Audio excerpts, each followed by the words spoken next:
গরুর মাংসের কালা ভুনা কোনো রকম ফুড কালার ছাড়াই একদম সহজ উপায়ে আমি যেভাবে রান্না করেছি সেটাই আপনাদের সাথে শেয়ার করব।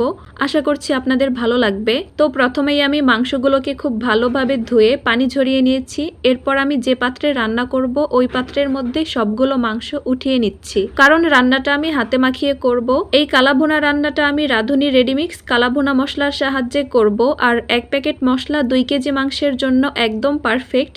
কিন্তু আমি 3 কেজি গরুর মাংস নিয়েছি, যার জন্য এর মধ্যে এক্সট্রা আরও কিছু মশলা অ্যাড করতে হবে। তো প্রথমেই আমি আদা রসুন বাটা দিয়েছি, আর তারপর কিছু কাঁচা পেঁয়াজ কুচি দিয়েছি। পেঁয়াজের বেরেস্তা দেব, যার জন্য কাঁচা পেঁয়াজ পরিমাণে কম দিয়েছি। আর তারপরে 1.5 চা চামচ হলুদ এবং 1.5 চা চামচ মরিচের গুঁড়া আর স্বাদমতো লবণ দিয়েছি। আর খাঁটি সরিষার তেল দিচ্ছি, চাইলে সাদা তেলও দিতে পারেন।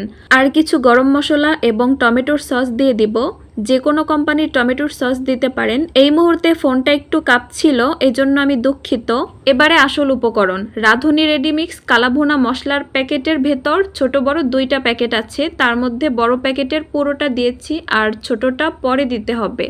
এই তো বড় মশলা প্যাকেটের পুরোটা দেওয়া হয়ে গেলে আমি পেঁয়াজের বেরেস্তাগুলো দিয়ে দিচ্ছি। এবারে এই সবগুলো উপকরণ দিয়ে খুব ভালোভাবে হাত দিয়ে মাংসগুলোকে মাখিয়ে নিতে হবে। মাখানোর এক পর্যায়ে আমার মনে হলো তেলের পরিমাণটা একটু কম হয়ে গেছে, তাই আর একটু দিয়ে দিচ্ছি।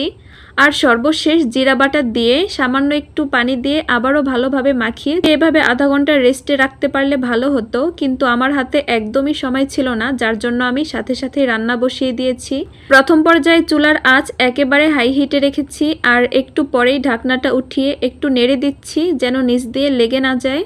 মাংস যত ভালোভাবে কষানো হবে খেতে ততই বেশি মজার হয়, এটা আমরা সকলেই জানি। আর মাংস থেকে এখন আরও পানি বের হবে, তো এই পানিতে আমি মাংসটাকে খুব ভালোভাবে কষিয়ে নিব আর তারপর পর্যাপ্ত পানি অ্যাড করে রান্না করে নিব। মাংসটা নামানোর ঠিক 15 মিনিট আগে আমি রাঁধুনি রেডিমিক্স কালা ভুনা মশলার 2য় প্যাকেটের পুরো মশলাটা দিয়ে দিচ্ছি। তার আগে কিন্তু আমি শুধু পেঁয়াজ এবং সরিষার তেলের বাগারও দিয়েছি, যেটার ভিডিও স্কিপ হয়ে গিয়েছে, দুঃখিত।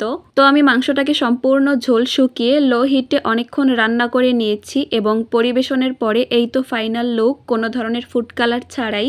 দেখতেই পাচ্ছেন অনেক বেশি লোভনীয় লাগছে, খেতে কিন্তু অসাধারণ ছিল। আর আপনাদের কাছে রান্নাটা কেমন লেগেছে অবশ্যই জানাবেন। সবাইকে অসংখ্য ধন্যবাদ। আল্লাহ হাফিজ।